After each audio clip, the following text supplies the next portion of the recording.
Amir Klink.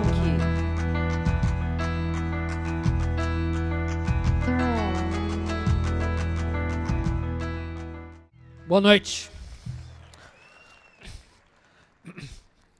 Era uma terça-feira de mar muito calmo. Às 13h31, eu joguei a âncora numa prainha na Bahia, chamada Praia da Espera. Foi o dia mais legal da minha vida. Eu estava há 100 dias e 6 horas remando um barquinho de 5,90 metros desde a África. Eu estava ouvindo uma música que não existe em nenhum outro lugar. Uma música linda, o som do vento nas folhas dos coqueiros. E eu não quis descer na praia. Não me deu vontade de descer. Era um momento muito especial. E, de repente, apareceu um pescador muito simples, muito simples, encostou a sua canoinha imunda do lado do meu barco e olhou desconfiado para o meu barquinho, viu que tinha remos, não tinha motor e nem mastro. Meio desconfiado, ele perguntou: como é que foi a pescaria, moço? Eu olhei para ele e falei assim: puxa vida, meu senhor, hoje eu não peguei nada, não. Aí ele falou: a vida é assim, tem dias que a gente não pega nada, tem dias que a gente pega tudo, e foi embora. Meia hora depois ele voltou e me pediu desculpas, esticou a mão e me ofereceu 2 sardinhas, falou: moço, é o único peixe que eu tenho para te oferecer, mas fritinho fica bom. E aí eu olhei para ele, agradeci, e aí ele olhou para mim, desconfiado, e perguntou assim: de onde você vem vindo? E aí eu pensei, o que eu digo para ele? E tão simples, com um sorriso tão autêntico, eu olhei para ele, criei coragem, e falei: moço, eu venho da África. Ele falou: eu não conheço essa praia, mas não é boa de peixe, não. Eu adorei a experiência no Atlântico. Foi a minha iniciação, e a partir daí eu descobri que, no fundo, eu gosto mesmo de estar no mar. Eu não estava feliz nesse dia porque eu venci o Atlântico, eu não venci o Atlântico. Eu estava feliz porque durante 4 anos eu ouvi que eu ia morrer, que não ia dar certo, que eu estava fugindo do mundo real, que eu tinha que fazer uma coisa útil, que eu tinha que voltar a trabalhar onde eu trabalhava. Durante 4 anos eu vi gente dizendo quantos morreram tentando fazer a mesma coisa no Atlântico Norte. Eu adorei porque eu simplesmente cumpri o meu plano. Eu adorei porque durante 88 dias eu não consegui alcançar a meta de fazer 33 milhas náuticas por dia. Mas a cada dia eu conseguia uma pequena melhora. Aí no dia número 88 eu consegui ultrapassar a média e acabei chegando 5 dias antes da data prevista. Eu adorei porque eu descobri que no mar não tem atalho, não tem truque, não tem malandragem. Eu trabalhei no mercado imobiliário, eu detestei os contratos cheios de armadilhas. Não tem armadilha no mar. Você tem que cumprir a sua tarefa. Eu achei que eu viajei sozinho durante 100 dias e depois eu descobri que eu nunca tive sozinho. Tanta gente me ajudou silenciosamente e eu decidi fazer disso a minha vida. A viagem seguinte que eu faria era para conhecer a Antártica. Eu tinha o sonho de conhecer a Antártica. E uma das coisas mais importantes que eu aprendi no barquinho a remo estava no projeto, não na viagem. No projeto eu tentei ser esperto e cortar caminho no começo. Eu tentei fazer um barquinho que não capotasse, porque todos os caras que tentaram remar o Atlântico Norte e morreram porque os barquinhos capotavam. E um cara maluco de São Paulo, um engenheiro da USP, um dia me falou: Amir, você está fugindo do problema.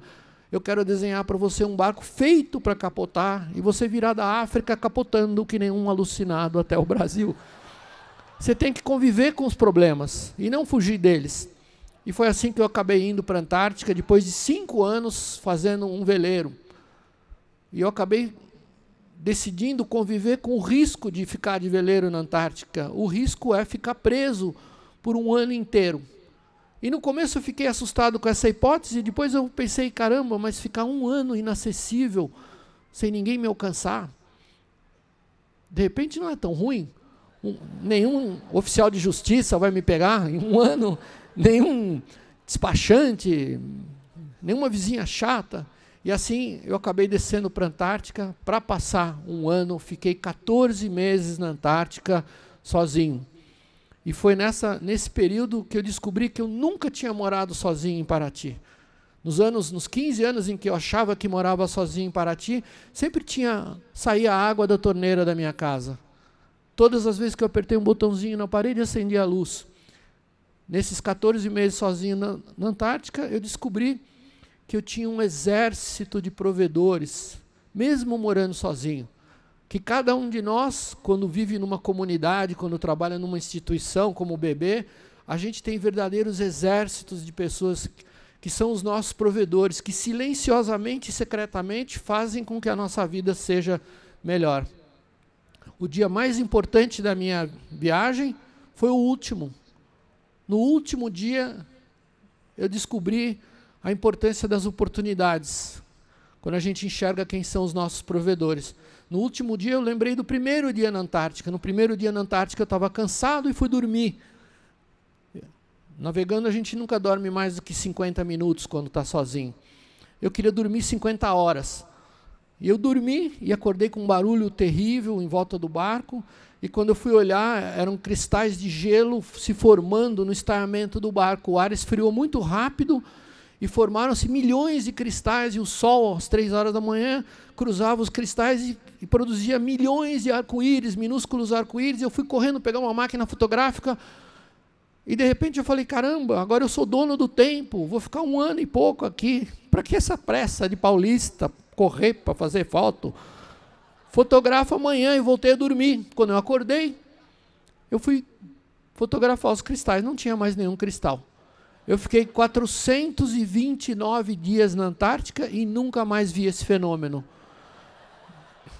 Eu voltei 42 vezes para o continente antártico, a última esse ano, e nunca mais eu vi esse fenômeno. E aí eu descobri que tem coisas que são únicas, tem oportunidades que a gente não pode perder.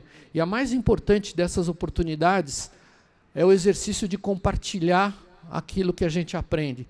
Quando eu voltei da minha última viagem com as minhas filhas, agora há pouco tempo atrás, eu percebi que, no fundo, eu não tenho nada do que eu achei que eu tinha construído. Eu fiz mais de 30 barcos, viajei por todos os oceanos da Terra. A gente tem uma casinha que a gente gosta, mas essa casa não é minha. Não é minha de verdade. A casa de vocês não é de vocês. Experimenta parar de pagar o IPTU e o condomínio para ver o que acontece. O carro que vocês têm, desculpa falar isso, não é de vocês. Nada do que vocês têm ou compraram é de vocês. O que é nosso são as experiências que a gente vive com as coisas que a gente usa. A experiência é nossa para sempre. O carro, a casa, a empresa são posses provisórias.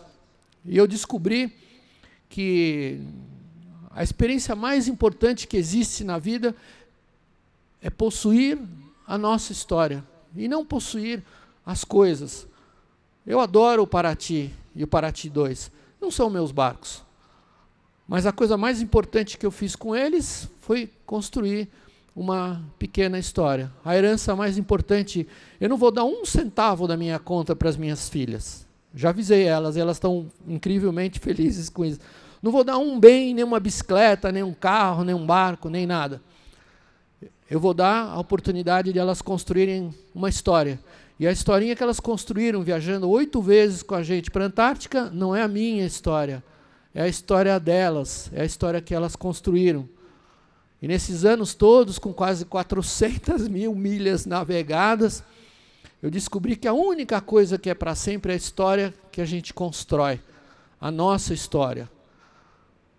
Cada um de vocês aqui tem uma história. Esse banco não é o banco de vocês.